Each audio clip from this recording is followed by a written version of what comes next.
Quelles sont les erreurs de débutants à éviter absolument avant de partir faire ton PVT en Australie? Eh bien déjà, la première erreur, c'est de partir avec trop peu d'argent. Parce qu'en vrai, la plupart du temps, tu trouves pas un job immédiatement. En plus de ça, tu dois payer de la nourriture, le logement, les transports. Ce que je te conseille, c'est de partir avec 3500 euros, 5000 euros, histoire que tu sois safe. Ensuite, la deuxième erreur, ça va être de pas préparer ton CV en anglais. Donc si tu arrives sans CV, tu vas juste perdre du temps et les employeurs ne te rappellent jamais. Donc voilà, fais un CV simple, clair en anglais, en format australien. Ensuite, la troisième erreur, c'est de partir sans assurance voyage. Si t'as pas d'assurance voyage et que tu tombes malade et que tu dois aller à l'hôpital, tu vas vraiment galérer. Ça coûte très cher, hein. Tu peux littéralement te retrouver sans une thune. Et c'est pour ça que j'ai créé un comparateur d'assurance voyage qui s'appelle Comparali. Ça va te permettre de trouver une bonne assurance voyage PVT. Comme ça, tu vas pouvoir trouver une assurance qui correspond vraiment à ton profil avec un bon rapport qualité-prix. Et c'est gratuit en plus de ça, donc tu as juste à cliquer sur le lien dans ma bio. Et voilà quoi. Troisième erreur de débutant, c'est de rester bloqué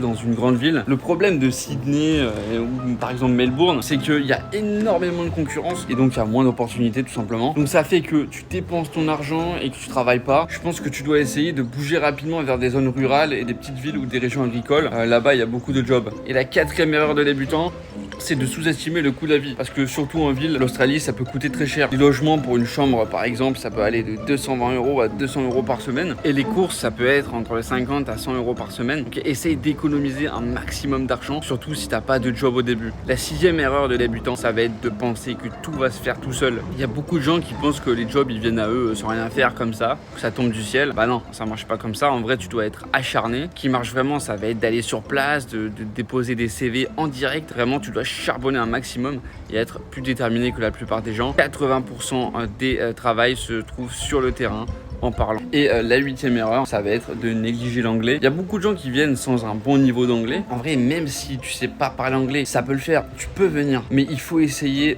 de s'améliorer en étant sur place parce que c'est là que tu vas avoir le plus d'opportunités. Et oui, parce que si tu parles pas bien anglais, tu peux potentiellement avoir des jobs moins bien payés ou avoir moins d'opportunités que d'autres personnes. Voilà, oublie pas, si tu veux comparer les assurances PVT, tu cliques sur le lien dans ma bio.